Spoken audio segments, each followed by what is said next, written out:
everyone, this is welcome to my YouTube channel. Let's start today's problem of the day on geeksforgeeks. It is walls coloring. Okay, so what exactly problem is given here? There is a row of n walls in a geekland. The king of geekland ordered the Alex to color all the walls on the occasion of the new year.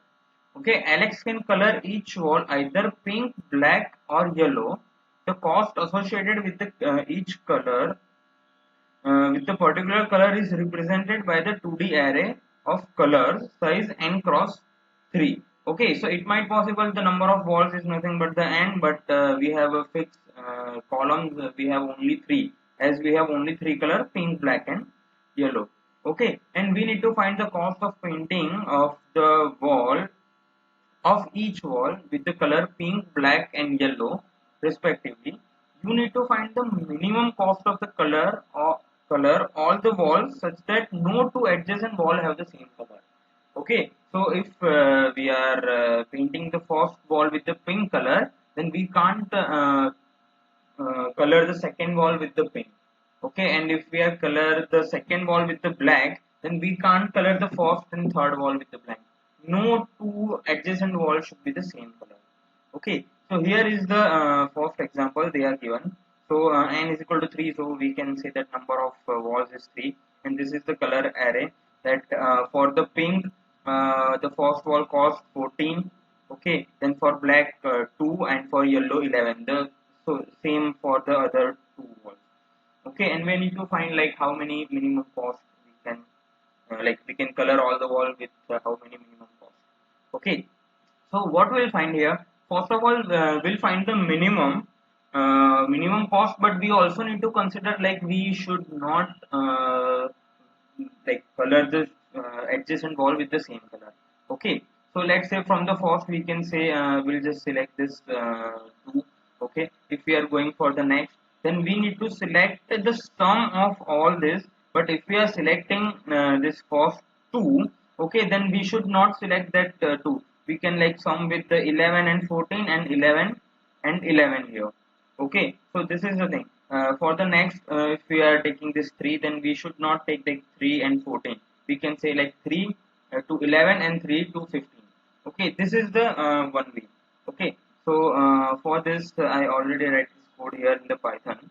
Okay, so as I say, I'm starting from 1. Okay, so for the first we'll already select any minimum value, and after that we'll traverse. Okay, for more understanding, let me traverse this code with the given values. Okay, so this is, we can say this is the matrix for pink, black, and yellow. Okay, so first what is what we write here in the code. Let's say first we are selecting from 1. Okay, 1 to n. So if we are putting 1, then what will be the value of 10? 10 is nothing but this 11. Okay, we are replacing that with the minimum value of 10 plus I minus 1 of the first row. Okay, so we can say that 0 1. 0 1 is nothing but 2. So if we are making this 2 thing, 11 plus 2, then that will be 13. Let me write that here. So the first is 13. Okay, and the second one, if we are taking like this one, whatever we write here, right? So 11 plus nothing but 11 only.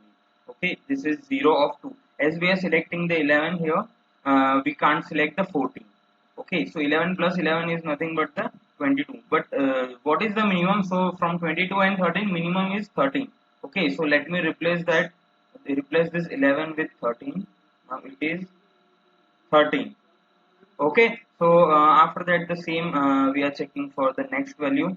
What we can say, it is 1 1 for 14. If it is 14, then we'll not select this 2. We'll just select this 14 plus 14 and 14 plus 11. So if we are selecting 14 plus 11, so it is nothing but 25. So let me replace this with 25. Okay, and the same way for this 5 we are not checking for 11, we are checking for 5 plus 14 and 5 plus 2. Here the same is mentioned. So what is the minimum? 5 plus 2 is 7. So we'll replace this with 7. Okay, and after that let's change the ice value for the next loop. If we are checking for 2, so 2 0, the same way 2 0 is there. Okay, then what we are checking, so 2 0, so we are not checking 13. So for this we are checking this 14 plus 25 and 14 plus 7. So what is minimum? So 14 plus 7 is nothing but 21. So we'll replace this 14 with 21. Okay, then now for 3 we are checking like 3 plus 13 and 3 plus 7, definitely 3 plus 7, so now it is 10. Okay, and here plus for 10 we are not checking 7, because if we are taking a 7 then that will be a same color. So 10 plus 13 or 10 plus 25, so 10 plus 13 is definitely minimum, so that is nothing but 23. Okay, so at the end we are getting, if we are taking this way, then we are getting this last this 21, 10 and 13 to color all the walls with non-adjacent color. Okay, so for that the one way we are getting 21, one way we are getting 10, and the last way we are getting 13. So this is nothing but if we are running this code, will get this colors as 14 to 11, 13, 25, 7, 21, 10 and 13. So we need to select the whatever the last row is there. So we are just taking the color of -1. So -1 is nothing but this is taking the last one, and from that we are getting the minimum value. So what is the minimum? The 10. So this way we can, like if we need to go to the 10, then what we'll select? Okay, how we'll get it here? 10 here, the last wall will color with the black. Okay, the second last wall will color with this yellow, and the first wall will color with for the first wall will color this what we can say, black again. Okay, so 2 plus 5 plus 3. Okay, so black, yellow, black. Okay, no two walls are with the same color. Okay, so we can say 2 plus 5 plus 3 is nothing but the 10. What we can say here, this is the same, 2 plus 5 plus 3, black, yellow, black. Okay, so if we are running this code, let me compile it first. So as I say, as you can see, I print the colors here. So whatever we are getting here, we can just get the 14 to 11, 14 to 11. Then for the second one, 13, 25, 7, whatever we change. Okay, and for this 14, 3 and 10. For the next loop we come, then we'll get the last value is 21, 10 and 23, and we'll get the minimum of that is nothing but the 10. Okay, let me remove this from the code so we can get the correct answer. Test case satisfies.